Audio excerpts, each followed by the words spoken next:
now be recorded. हमारा जो topic है दैट इज IFRS 15। IFRS का मतलब ये है international financial and reporting standard. IFRS 15 का नाम क्या है कि ये रेवेन्यू का स्टैंडर्ड है। इसका स्टैंडर्ड है, ये रेवेन्यू का स्टैंडर्ड है। रेवेन्यू आना कहां से है? फ्रॉम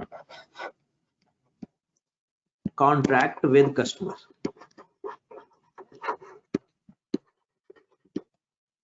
रेवेन्यू कहां से आना है? कस्टमर्स से आना है, जो आपने कस्टमर्स के साथ डील करते हो,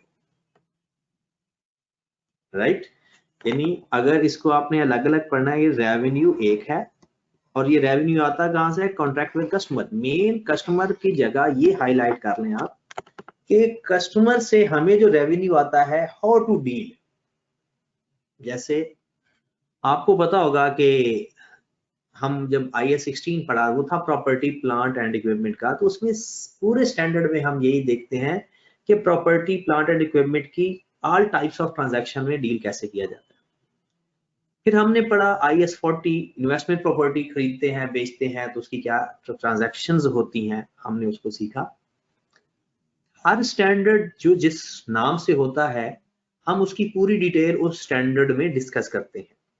तो एक्चुअल में ये स्टैंडर्ड रेवेन्यू का है। एक्चुअल में ये स्टैंडर्ड किस चीज का है? रेवेन्यू का।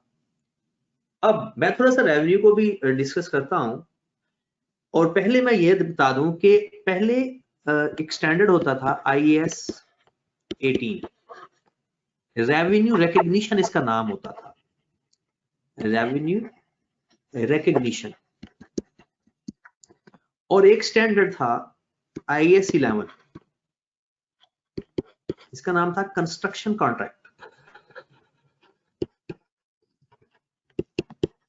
Construction contract. अब ये दोनों मिलके कन्वर्ट हो गए हैं IFRS 15 में। हमारे सिलेबस में पहले ये था, IAS 11 नहीं था, और अभी भी सिर्फ इसी से रिलेटेड हमारा सिलेबस है और नहीं है कोई। मतलब रेवेन्यू रिकग्निशन से रिलेटेड अभी भी हमारे सिलेबस में है कि how to record the revenue. Construction contract से जो रेवेन्यू आता है वो अभी भी हमारे सिलेबस में नहीं है। चलें जी, उसके बाद हम चलते हैं, एक इनकम की डेफिनेशन को हम देखते हैं। ये आपको पहले भी पता है इसके बारे में। इनकम हमारे पास दो टाइप की होती है। इनकम हमारे पास किसी भी बिजनेस की इनकम ना दो टाइप की होती है। एक को हम कहते हैं रेवेन्यू, या दूसरे लफ्जों में गुड्स हैं तो उसकी सेल्स को भी कहा जाता है। सर्विसेज को तो सेल नहीं की जाती, लेकिन जो रेवेन्यू है ये हमारी डायरेक्ट इनकम होती है। Main subject matter of the business होता है, जो ऑर्डिनरी कोर्स ऑफ एक्टिविटी है बिजनेस की, जो मेन काम है, उससे जो इनकम आती है हम उसको रेवेन्यू कहते हैं। सेल छोटी टर्म है, वो सिर्फ गुड्स के केस में इस्तेमाल होती है। रेवेन्यू सर्विसेज के केस में भी इस्तेमाल हो जाता है, इसलिए रेवेन्यू हम उसे कहते हैं। और दूसरी जो इनकम होती है हम उसको कहते हैं अदर इनकम। हमारी डील इस इनकम के साथ है, जो रेवेन्यू मतलब जो हम अपने कस्टमर के साथ डील करके हासिल करते हैं। ठीक है, अगर हम सिर्फ इनकम की डेफिनेशन की बात करें, सिर्फ इनकम की डेफिनेशन, तो पहले हम इनकम को डिफाइन करते हैं और फिर हम रेवेन्यू की तरफ आते हैं। इनकम एक्चुअल में क्या चीज है? कहते हैं इनकम में दो तीन बातें याद रखने वाली हैं। कहते हैं कि इनकम से होता क्या है? Increase in economic benefit. Income से क्या होता है? Increase in economic benefit.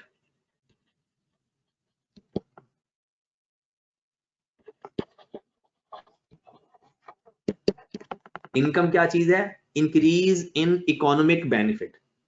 Benefit तो है, किस फॉर्म में, इन द फॉर्म ऑफ, किस फॉर्म में हो सकती है, इन द फॉर्म ऑफ, यानी जो बेनिफिट आपको होना है वो किस फॉर्म में होना है। नंबर 1 इनफ्लो हो सकता है, यानी कैश आ सकता है इसके बदले। नंबर 2 आपके एसेट्स बढ़ सकते हैं किसी और टाइप के, एनहांसमेंट ऑफ एसेट्स। और इकोनॉमिक बेनिफिट किस फॉर्म में इंक्रीज हो सकता है, डिक्रीज ऑफ लायबिलिटी, लायबिलिटी कम हो जाना या एसेट बढ़ जाना, ये इनकम की ही निशानी है। इस जिसके रिजल्ट से, मतलब इकोनॉमिक बेनिफिट 3 फॉर्म में हो सकता है, इनफ्लो में, enhancement of assets, decrease of liability. और इस बेनिफिट का रिजल्ट क्या होगा, इस बेनिफिट का रिजल्ट क्या होगा जो इस फॉर्म में होगा, that results increase in equity, जिसका अल्टीमेटली रिजल्ट क्या होगा, इंक्रीज इन इक्विटी। आपको पता होगा कि कोई भी हमें अगर इनकम होती है, चाहे जिस फॉर्म में भी हो, वो जाती हमारी इक्विटी में है, कैपिटल में जाकर ऐड होती है। Capital add net profit less drawings जो हम करते हैं, राइट। दोबारा सुनिएगा कि इनकम को अगर हम अभी मैं डिफाइन कर रहा हूं, ठीक है ना। और एक बात का ख्याल रखना है, जब हम इक्विटी का जिक्र करते हैं ना, अब इक्विटी में इजाफा एक तो नेट प्रॉफिट ऐड करने से होता है, एक एडिशनल कैपिटल से भी तो इक्विटी में इजाफा होता है। कहता है ऐसी चीज जिसका रिजल्ट इक्विटी में इंक्रीज आता है, ऐसी चीज जिसका रिजल्ट इक्विटी में इंक्रीज आता है, हम उसको प्रॉफिट कह देते हैं, ये इनकम कह देते हैं। लेकिन इक्विटी में इजाफा एक और तरीके से भी होता है, जो हम एडिशनल कैपिटल इंट्रोड्यूस करवाते हैं। अब वो भी स्टैंडर्ड किसी बात को नहीं छोड़ रहा, वो कहता है अदर देन, यानी इंक्रीज के बाद कह रहा है other than those relating to contribution from equity participant, contribution from equity participant कौन है भला, owners, participants। ये इनकम की डेफिनेशन आप जब आपके पास असाइनमेंट आएगी तब आपने उस वक्त याद कैसे करनी है, उसमें जितनी बातें लिखी होंगी वो मैंने यहाँ पर हाईलाइट कर दी हैं, फिर आपको याद करना आसान होगा, ठीक है। ये चीजें मैंने साथ साथ सुननी है, डेली फिजिकल क्लासेस में मैंने ये सुननी भी है, सवाल भी मैंने चेक करने हैं इसके। इनकम की डेफिनेशन में पहले ओवरऑल 2 बातें हैं। ओवरऑल क्या, इक्विटी इनकम क्या चीज है, income is increase in economic benefit that result increase in equity. और कहता है other than relating to the contribution from equity participant, मतलब अदर देन एडिशनल कैपिटल, ठीक है। और ये जो दरमियान में 3 बातें लिखी हुई हैं, ये लिखी हुई हैं कि जो बेनिफिट है वो किस फॉर्म में हो सकता है, वो इनफ्लो हो सकता है, वो एसेट बढ़ सकते हैं, वो लायबिलिटी कम हो सकती है। तो जब भी अगर इनकम की डेफिनेशन 2 नंबर की पेपर में आ जाती है या एमसीक्यूज में लिखी हुई डेफिनेशन आ जाती है और हमने पहचाननी हो, अब मैं दोबारा इनकम की डेफिनेशन बोलने लगा हूं जो आपने इंतहाई गौर से सुननी है जी। Income is increase in economic benefit in the form of inflow, enhancements of assets, decrease in liability that result in increase in equity other than equity participant। यानी वो जो इतनी बड़ी लंबी लाइन लिखी हुई है ना, कंट्रीब्यूशन बाय इक्विटी पार्टिसिपेंट, बात वही है कि other than increased by equity participant. तो ये है इनकम की डेफिनेशन। ये और इनकम की 2 टाइप है, एक अदर इनकम जैसे डिस्काउंट रिसीव्ड है, कमीशन रिसीव्ड है, कोई भी और इनकम हमें मिलती है, वो भी इस डेफिनेशन में आता है। और एक इनकम की टाइप है रेवेन्यू। अब जरा सुने, अगर आपके इकोनॉमिक बेनिफिट में फायदा आपको फायदा हो रहा है नेट प्रॉफिट बढ़ रहा है, लेकिन वो नेट प्रॉफिट बढ़ रहा है आपके इस गुड्स सेल करके या आप जो सर्विसेज देते हैं उसको प्रोवाइड करके, तो वो इनकम आपकी रेवेन्यू कहलाएगी। इसके अलावा कोई भी इनकम होगी वो अदर इनकम में आएगी। तो अब हम फिर अगला अपने टॉपिक की तरफ चलते हैं। इनकम के अंदर जो डेफिनेशन हमसे रिलेटेड है दैट इज रेवेन्यू। रेवेन्यू एक इनकम है, और जब जैसे हमने कह दिया ना कि रेवेन्यू इनकम है, तो इसमें इनकम की पूरी डेफिनेशन आ गई। मतलब इंक्रीज इन इकोनॉमिक बेनिफिट आ गया in the form of inflow, enhance in assets, decrease in liability other than equity participant, ये सारी बातें इसमें कवर हो गई जब हमने ये कह दिया कि revenue is an income. That is the income. Revenue is an income. कहां से आती है? Arising from, arising in the ordinary course of an, in the ordinary course of activity लिख लें, या in the course of an entity, ordinary activity। ये सिर्फ लफ्जों की हेर फेर है। मतलब क्या है? जो आपकी गुड्स हैं वो आप सेल करके या जो सर्विसेज हैं वो जो देकर आप पैसा कमाते हो, दैट इज रेवेन्यू। इसके अलावा डिस्काउंट रिसीव्ड है या कुछ और चीजें हैं, वो आपका इनकम तो होगी, अदर इनकम में जाएगी, रेवेन्यू इनकम में नहीं आएगी। तो रेवेन्यू क्या है? Income from ordinary course of activity of the business. Income from ordinary course of activity of the business. अगर आपके पेपर में सवाल आ जाए कि रेवेन्यू को डिफाइन करें और नंबर आ जाए इसके 4, तो आपने ये डेफिनेशन भी लिखनी है, फिर नीचे इनकम की डेफिनेशन भी लिखनी है, इनकम को भी डिफाइन करना है। बात क्लियर हुई? यानी अगर डेफिनेशन हमारे पास आदिल का मैसेज मिला कि सर तमाम कैश सेल्स रेवेन्यू है, वो नहीं हो भाई, हर तरह की सेल रेवेन्यू है, चाहे कैश सेल हो चाहे क्रेडिट सेल हो, हर तरह की सेल आपका रेवेन्यू है। रेवेन्यू का मतलब ये है कि आप जो अपनी चीजें कस्टमर को बेचते हो, वहां से जो इनकम होती है उसे रेवेन्यू कहते हैं। और अगर ये 2 नंबर की डेफिनेशन है तो सिर्फ रेवेन्यू की डेफिनेशन लिखें। अगर 4 या 4 से ज्यादा नंबर की डेफिनेशन है तो आपने रेवेन्यू की डेफिनेशन भी लिखनी है और फिर उसके अंदर इनकम की भी डेफिनेशन लिखनी है। ठीक होगी बात? आगे चलते हैं जनाब। इनकम के बाद और रेवेन्यू की डेफिनेशन के बाद, क्योंकि टॉपिक का नाम है कॉन्ट्रैक्ट, भी इसके अंदर आता है। ये आपका लॉ वाला ही कॉन्ट्रैक्ट है, यानी ऐसा एग्रीमेंट जो एनफोर्सेबल बाय लॉ हो या राइट्स एंड ऑब्लिगेशन क्रिएट्स करे, ऐसे कॉन्ट्रैक्ट को हम, ऐसे एग्रीमेंट को हम कॉन्ट्रैक्ट कहते हैं। आदिल कोई सवाल पूछना चाह रहा है? आदिल तू ना अजीब सा सवाल पूछ रहा है, वो जवाब देना आपकी बेइज्जती है, इसलिए मैं नहीं बताना चाह रहा। डिस्काउंट का था, डिस्काउंट रिसीव्ड और चीज है मेरे भाई, रेवेन्यू और चीज है। मैं कह रहा हूं कि आपका जो कस्टमर के साथ हम चीजें बेच के पैसे आते हैं, जो हम अपनी गुड सेल करते हैं, वो हमारा सेल है, हमारा रेवेन्यू है। इसके अलावा जो हमारी अदर इनकम में आ जाता है, जैसे हम कोई कमीशन रिसीव कर लेते हैं, कोई डिस्काउंट रिसीव हो जाता है, हमें गेन और डिस्पोजल होता है, ये तमाम चीजें हमारा मेन बिजनेस नहीं है, वो हम अदर इनकम में लिख देते हैं। इंट्रोडक्शन टू अकाउंटिंग में आप लोगों ने पढ़ा हुआ है एक format, sale minus cost of sale फिर less other expense add other income.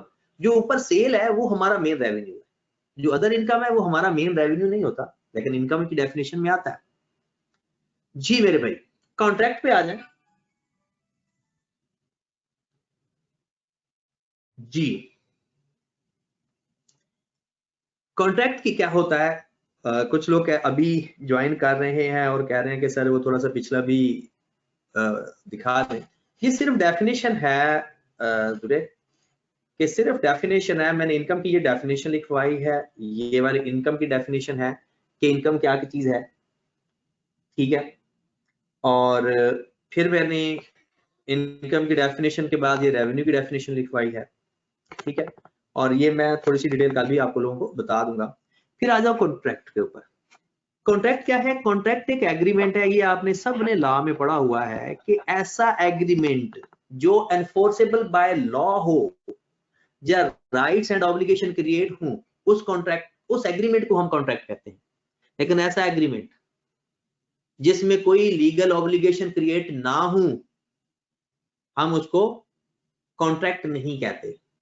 जैसा कि पता नहीं अब बरहम भाई है भी सही या नहीं है, हम किसी और का ही नाम इस्तेमाल कर लेते हैं कि आपको किसी दोस्त ने कहा जी आज ना वो आपको पार्टी देगा या आपको बोतल पिलाएगा या कोई भी खाना खिलाएगा, वो नहीं खिलाता, तो आप उसके ऊपर FIR जाकर दर्ज नहीं करवा सकते क्योंकि कोई लीगल ऑब्लिगेशन क्रिएट नहीं हुई। ठीक है, लेकिन हम जब किसी कंपनी के साथ सेल परचेज करते हैं कि अगर चीजें डिफेक्टिव निकल आए या वो हम उनको चीज सेल कर दे, वो हमें पैसे ना दे, हम उसके ऊपर केस कर सकते होते हैं। तो ऐसा agreement that is enforceable by law, that is enforceable by law, हम उस एग्रीमेंट को कॉन्ट्रैक्ट कहते हैं। ठीक है, या आप डेफिनेशन कोई अपनी मर्जी से भी लिख सकते हैं कि ऐसा एग्रीमेंट जिससे legal obligation, rights and obligation create हो, हम उसको कॉन्ट्रैक्ट कहते हैं। ये आप लोगों को पता ही है। फिर एक छोटी सी डेफिनेशन है कि हम कस्टमर किसे कहते हैं। हर बंदा कस्टमर भी नहीं होता। ऐसी पार्टी जिसके साथ हमने एग्रीमेंट किया कि हम आपको गुड्स या सर्विसेज प्रोवाइड करेंगे, ऐसी पार्टी जिसके साथ हम डील कर रहे हैं कि हम आपको गुड्स या सर्विसेज प्रोवाइड करेंगे या वो हमारी गुड्स या सर्विसेज अवेल करता है, उस पार्टी को हम कस्टमर कहते हैं। लेकिन वो अंडर कॉन्ट्रैक्ट होनी चाहिए। यानी ऐसे हम घर में कोई मेहमान आ जाता है, वो चीज हमारी निकाल के ले जाता है, तो हम उसको कस्टमर तो नहीं कहते। ठीक है, तो कस्टमर क्या होगा? Is a party,